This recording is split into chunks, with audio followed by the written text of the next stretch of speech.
وما أرسلنا من قبلك إلا رجالا نوحي إليهم فاسألوا أهل الذكر إن كنتم لا تعلمون. فتاوى الصيام شيخ محمد بن صالح العثيمين. يغشاه ذاك يحثه. የኢዕቲካፍ ሁክም ምንድነው? ኢዕቲካፍ ላይ ያለ ሰው ለመጸዳዳትና ለመብላት እንዲሁም መድኃኒት ለመውሰድ ለህክምና መውጣት ይችላልን? ከነብዩ ሰለላሁ ዐለይሂ ወሰለም የተገኘው ትክክለኛው የኢዕቲካፍ አፈጻጸም እንዴት ነው? መልስ፣ ኢዕቲካፍ ማለት ለአላህ ዒባዳ ሙሉ ጊዜ ለመስጠት ሲባል በመስጊድ መቀመጥ ነው። ለይለቱል ቀድርን ለማግኘት ሲባል መቀመጡ ወይም ደግሞ ኢዕቲካፍ ማድረጉ ሱና ነው። አላህ ሱብሓነሁ ወተዓላ በቁርአን ውስጥ እንዲህ በማለት አመላክቷል። ወላ ቱባሺሩሁነ ወአንቱም ዓኪፉነ ፊል መሳጅድ፣ እናንተም በመስጊዶች ተቆማጮች ስትሆኑ አትገናኟቸው።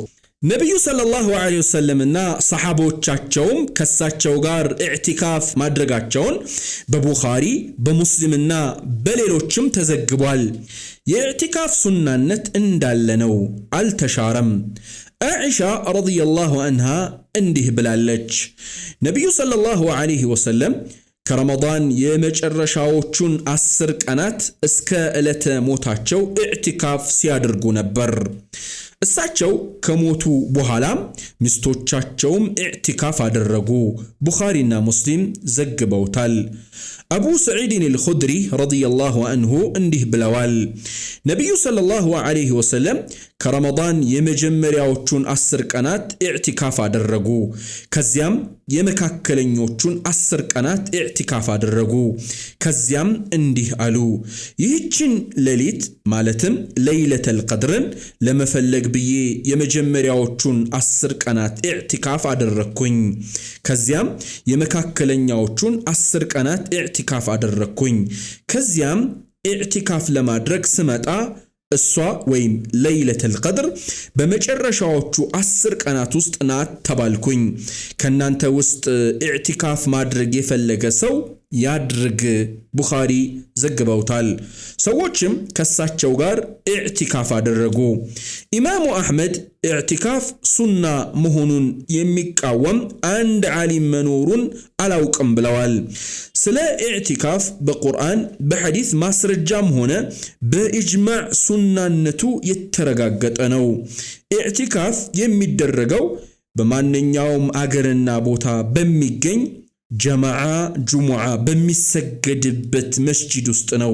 አላህ ሱብሓነሁ ወተዓላ በጥቅሉ እናንተም በመስጂዶች ተቆማጮች ስትሆኑ ብለዋልና፣ በላጩ ግን ጁሙዓ በሚሰገድበት መስጂድ ውስጥ ቢደረግ ነው፣ ለጁሙዓ ብሎ እንዳይወጣ። ጁሙዓ በማይሰገድበት መስጂድ ውስጥ ኢዕቲካፍ ቢያደርግና ለጁሙዓ ቀደም ብሎ በመውጣት ወደ ሌላ መስጂድ ቢሄድ ችግር የለውም። ኢዕቲካፍ ላይ ያለ ሰው በአላህ ዒባዳ ማለትም በሰላት፣ ቁርአን በመቅራት፣ ዚክር በማድረግ መጠመድ አለበት። ኢዕቲካፍ ማድረግ የተፈለገው ለዚሁ ነውና ከባልደረቦቹ ጋር ሳይበዛ ቢነጋገርም ችግር የለውም፣ በተለይም ንግግሩ ጥቅም ካለው። ኢዕቲካፍ ላይ ላለ ሰው የግብረ ስጋ ግንኙነት ማድረግም ሆነ ለዚያ የሚያነሳሱ ነገሮችን መፈጸም ሐራም ነው። ከመስጊድ መውጣትን በተመለከተ ዑለማዎች በሶስት ከፍለውታል። አንደኛው የሚፈቀድ መውጣት ነው።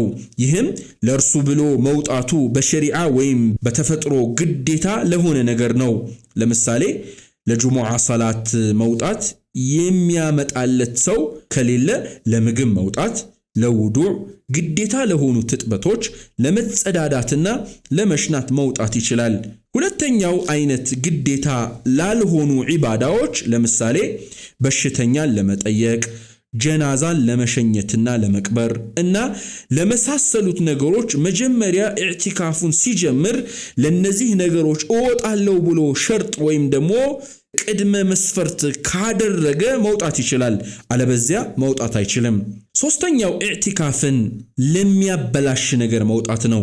ለምሳሌ ወደ ቤት መሄድ፣ ዕቃ ለመግዛት መውጣት፣ ከሚስት ጋር ለመገናኘት ለመሳሰሉት ነገሮች መውጣት መጀመሪያ ሸርጥ ቢያደርግም ባያደርግም አይቻልም።